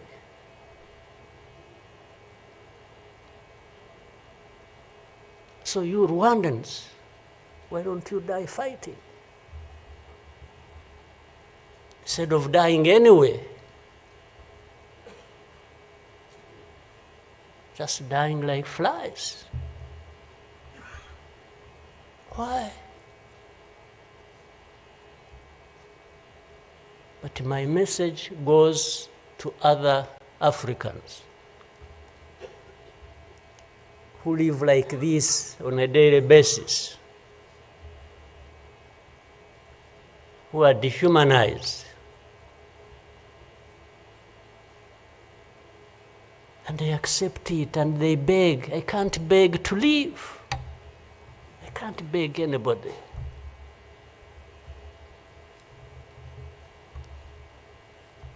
We will fight. If I lose, I lose. But there is a chance. There is a chance, a significant chance, that if you stand up and fight, you will live. And you will have lived a dignified life that you deserve, that anybody else deserves. So these people who are there to the UN, they are there to these Western capitals, they are everywhere, they are just saying, Rwanda. This small country, this Rwanda. I mean, you see, when you are talking about Rwanda and ganging up together against Rwanda, you think it's some country that is, I don't know. Then when I remember the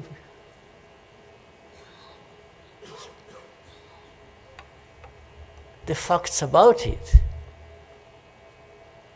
I just imagine the world has gone amok.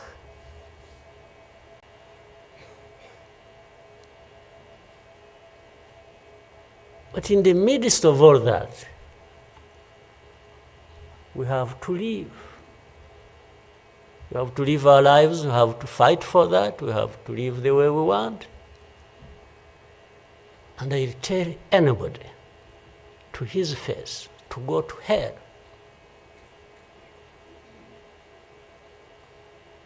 If anyone comes around and thinks they can, they come and say, hey, we're going to sanction you. To what? Go to hell. Just go to hell.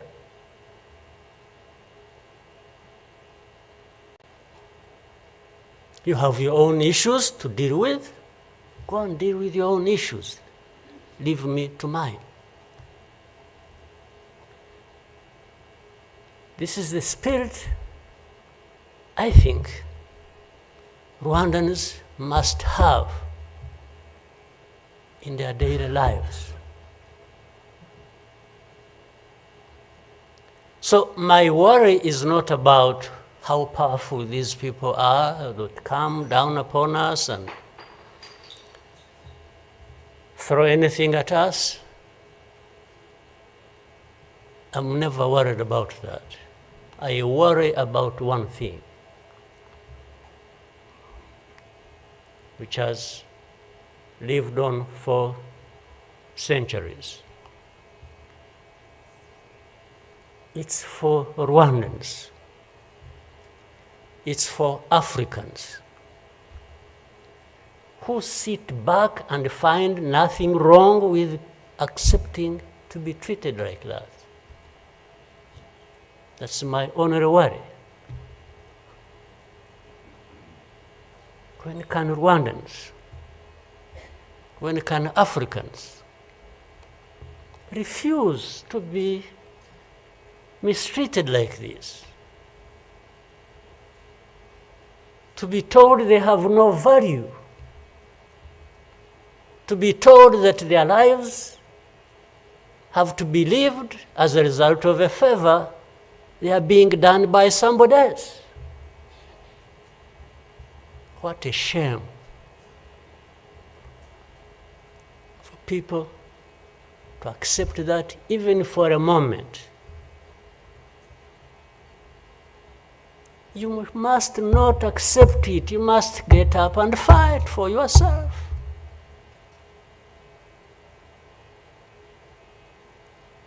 And then you have fools leading countries and being used as puppets.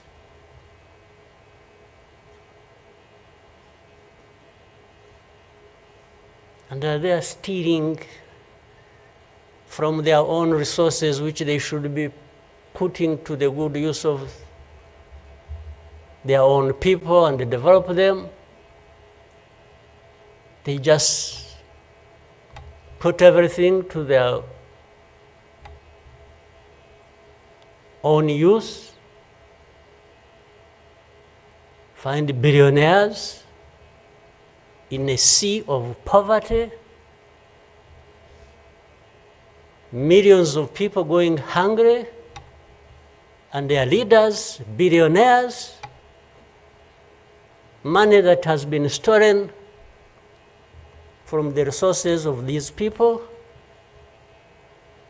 and these are the ones received in Western capitals and praised, and when, Rwanda is being crucified literally at the UN and everywhere, these are the ones who show up and everybody is doing their bidding.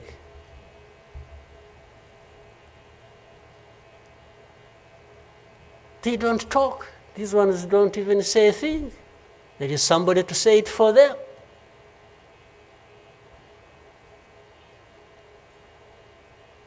You don't say a thing. Even in meetings where solutions are being thought about and crafted and so on, they are absent because somebody else is there. They are addressed there. When their name comes up, they say, no. You see, I see it on a daily basis. Somebody has agents, orders them, pays them to go everywhere preaching hate speech, killing people in broad daylight, setting fire on these people, burning in broad daylight. And when it comes up for discussion, they say, no, it's not this one. No. You see some other people, we look for them. But the person keeps coming up. He says, no, I will take the war to Kigali, I remove the government, these Tutsis, we are tired of them, like they were tired of them 31 years ago. Here. And it's okay. These wonderful people, these powerful people who tell us what to do and what not to do, they are okay with that. They are fine with that.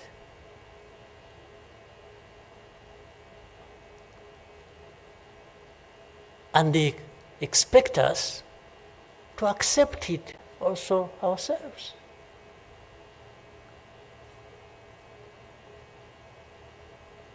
In broad daylight.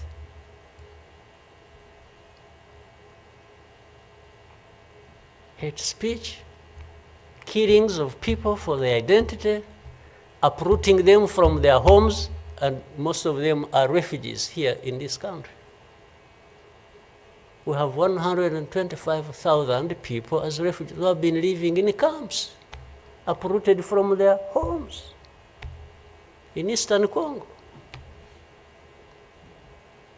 And then these powerful, good people come here and pick 1, 2, 3, another day 5, if there are many, to go and settle them in those beautiful countries of theirs. And they leave the majority here. And they expect us to be thankful that that's a huge gesture of generosity. First of all, they take them knowing that these are actually refugees from a neighboring country. They don't take them as Rwandans. They take them as refugees from Congo. Only that they are taking very few. They are not, I wish they could take all of them. Those who wish to go and resettle them. So the rest becomes my problem. So what they have to do is cleanse Eastern Congo of all these people, bring them to Rwanda, take to your countries those you want, few, very few, not even 0.1%, and the rest should remain Rwanda's problem. Because after all, these ones are Tutsis like Kagame. That's a simple conclusion. But ask yourselves, how did these people end up being across the border of Rwanda? Was it really done by Kagame? Was it done by Rwanda? No, for us, we are here lucky that we are alive, that we survived.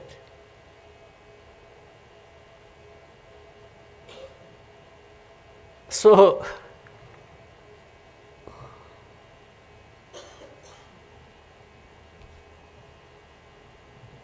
but as I say this,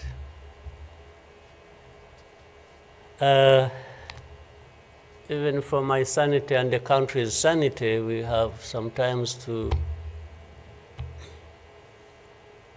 just try to do things differently. Meaning, if you want to be helpful, if you want us to be partners,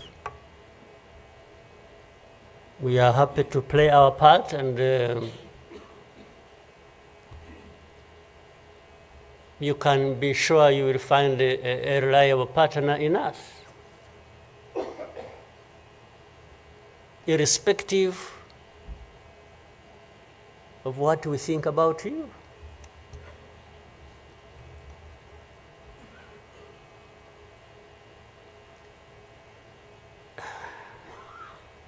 You know, this whole thing you see every day, you know, you have heard of groups, what is it? Group of experts. You have heard of that thing? These are people who go around, experts who are supposed to know better our situation than ourselves. Can you imagine? And the ones who lead those groups are the very people connected with this history I'm talking about, or that Bizimana was talking about. Can you imagine the cynicism?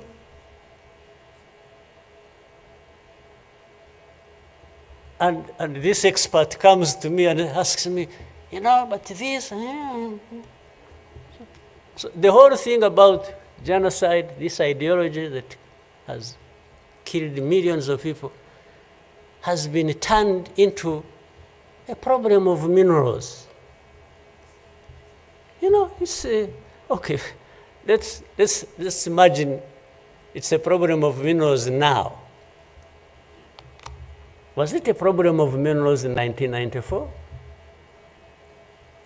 Which minerals were we fighting for here? Just imagine. Which minerals?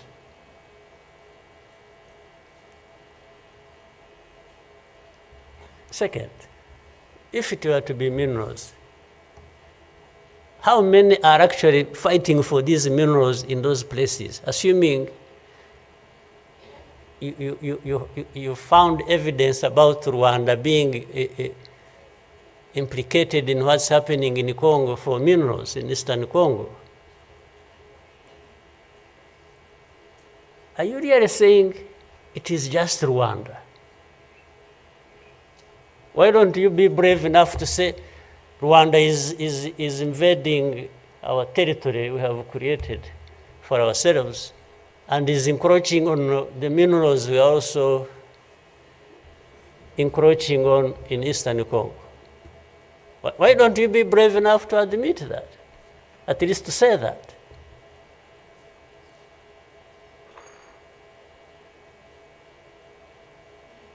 Minerals? If what is the allegations,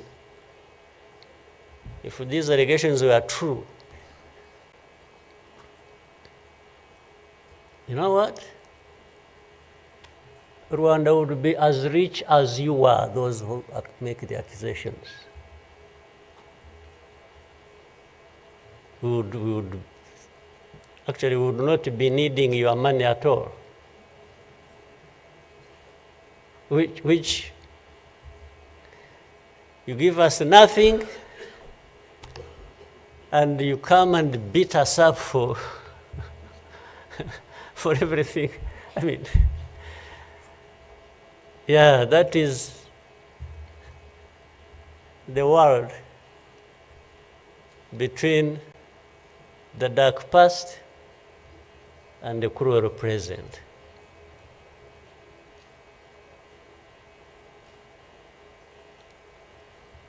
But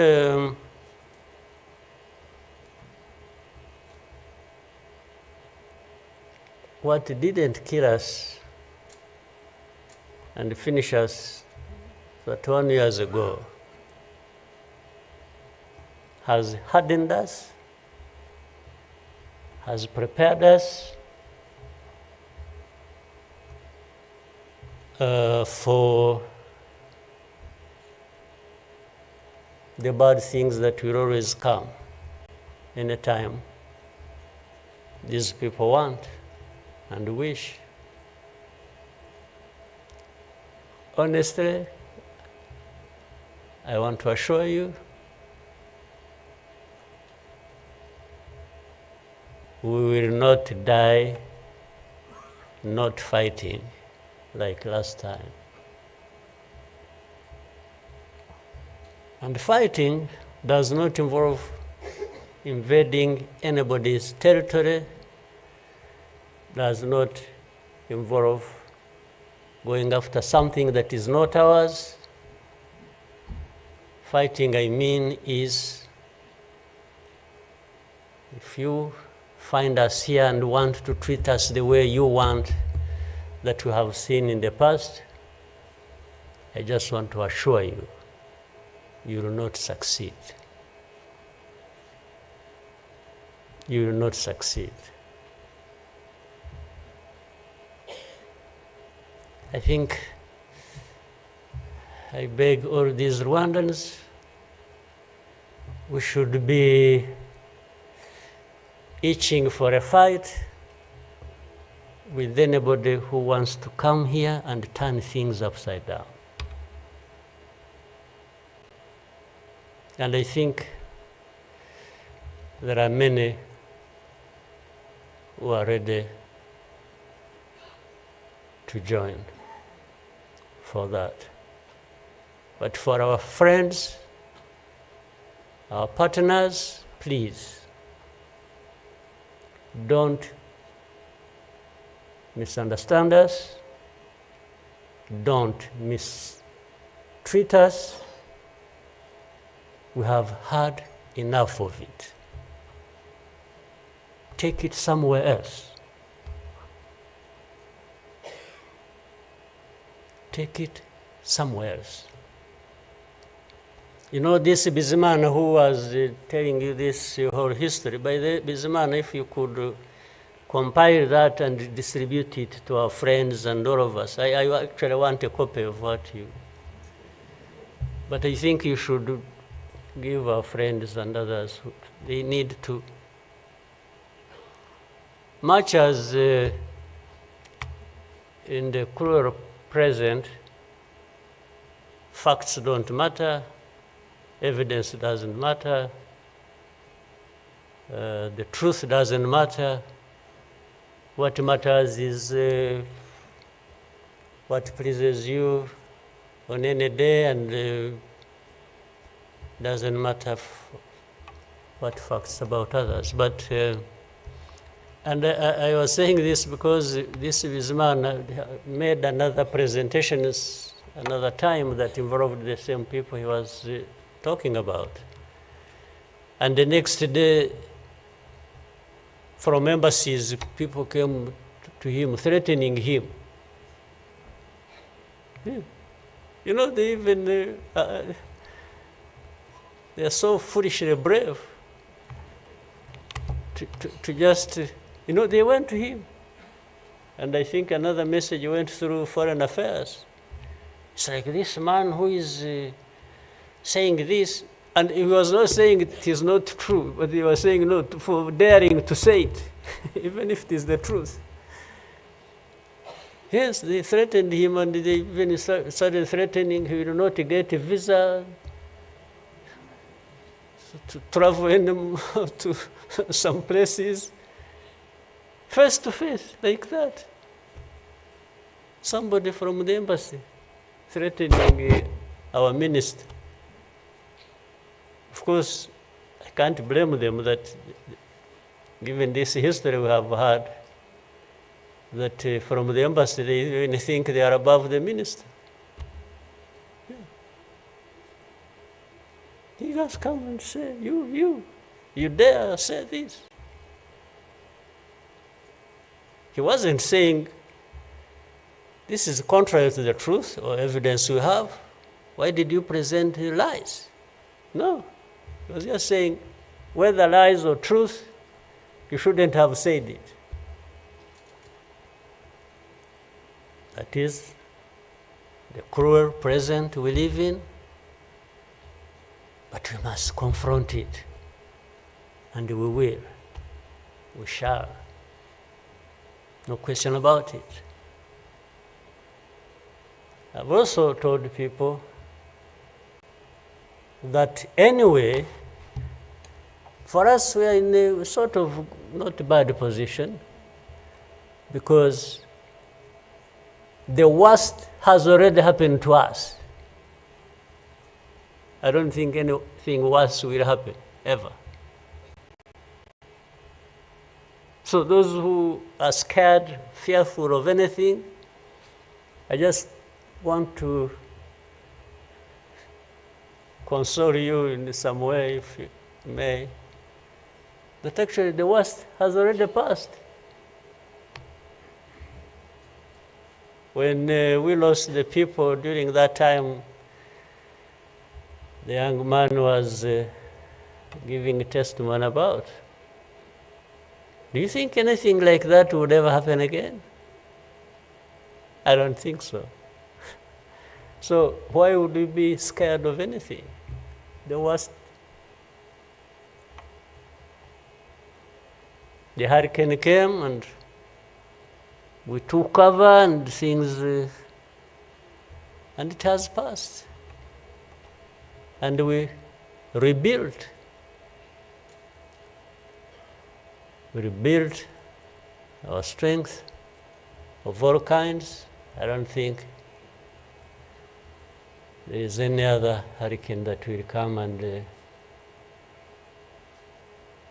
sweep across the country, destroying everything. I don't think so. So, and this day always reminds us of some of the things that I ignored and the facts that remember the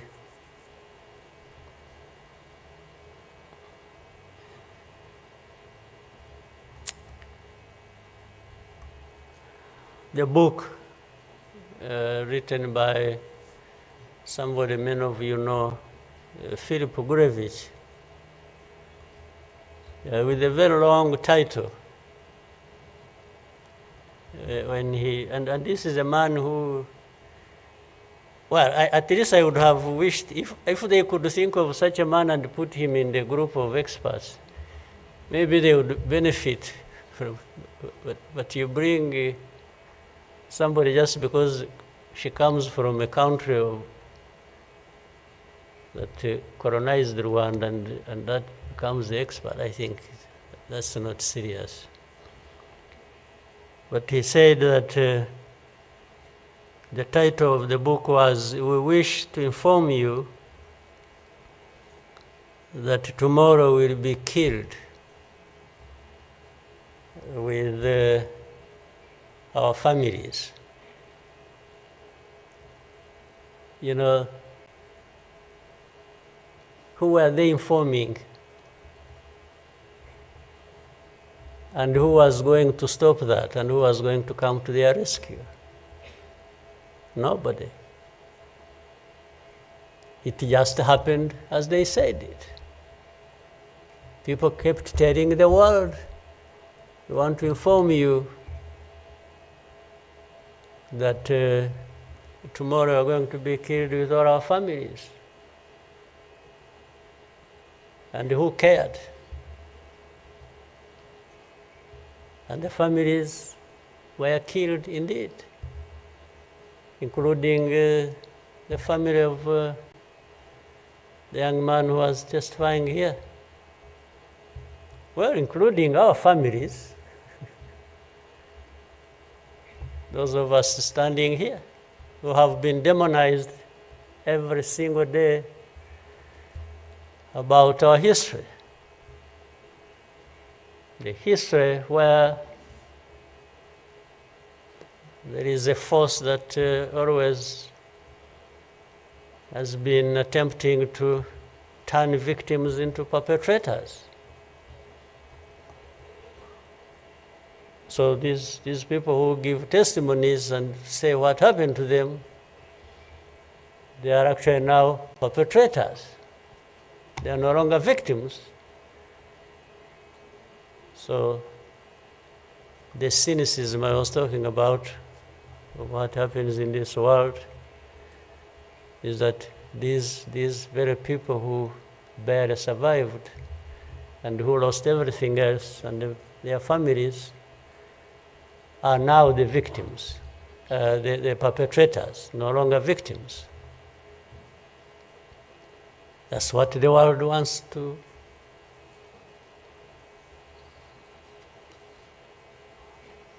create about us. I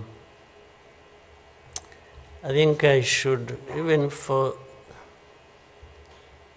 again, the sake of our sanity, maybe we'll always, during the war times, to keep my own balance, there used to be battles taking place across the country, militias killing people, RPA soldiers fighting government forces. Sometimes in our movements, one of the commanders would come to me and say, "President, you come and see what has happened here." I went there once and saw a mass grave that they had just dug with caterpillars, and I think they had put in over 2,000 people. And from that lot, we found 12 people are still breathing. And we got them out. I was told the other day of the 12, I think they lived for some time, and then now they are remaining 7 out of 12. I kept following the story. 7 are still alive. I think 5 died of... But from that moment,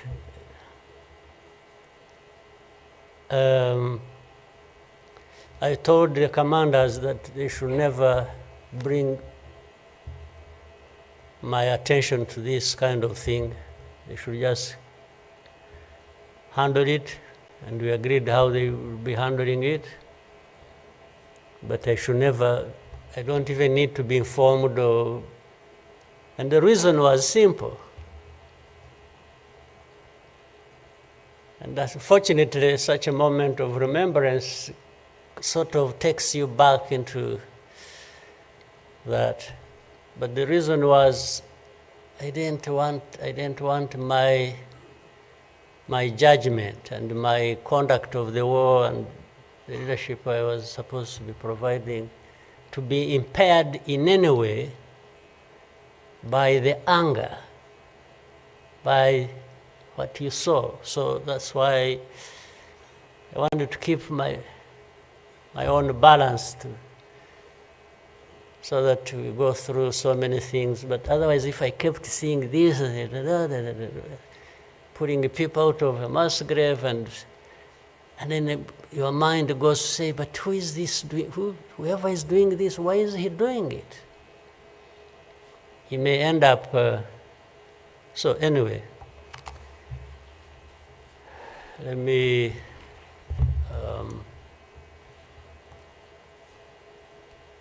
end here. There will always be another day, another year to commemorate our lost people. But for Rwandans, I beg you,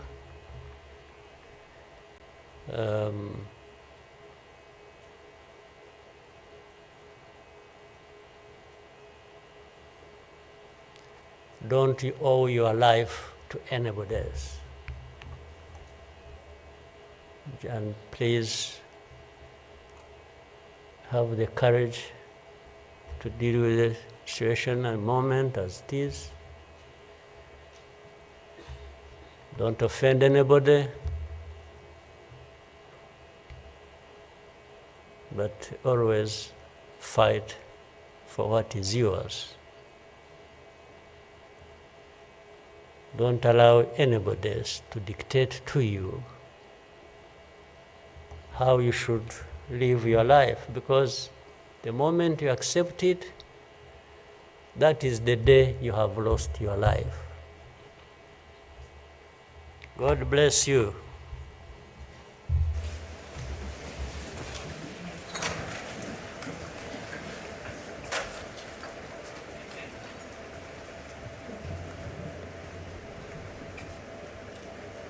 Murakoze nyakubahwa Perezida wa Repubulika kubwo ubutumwa mutugejejeho.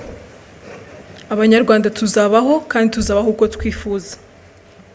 Nyakubahwa Perezida wa Repubulika na Madamu banyacyubahiro, Banyarwanda namwe inshuti z'u Rwanda, nongeye kubashimira ko mwabanye natwe muri uyu muhango wo gutangiza icyumweru cy'icyunamo n'iminsi 100 y'ibikorwa byo kwibuka. Ndagira ngo mbibutse ko kandi kuri uyu mugoroba hari ibikorwa byo kwibuka.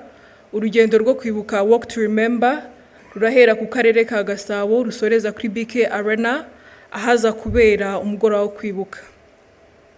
Gahunda yari duteranirije hano igeze ku musozo. Munyemerere duhaguruke duherekeze umukuru w'igihugu.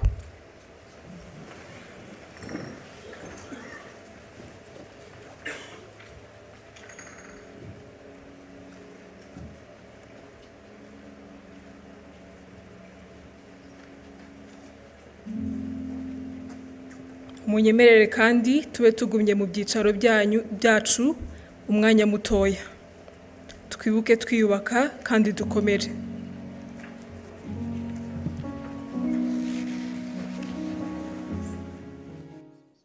Shuti mwakomeje kudukurikira ku rwibutso rwa Genocide rwa Kigali ku Gisozi, mwumvise ijambo rikomeye rya Perezida wa Repubulika Paul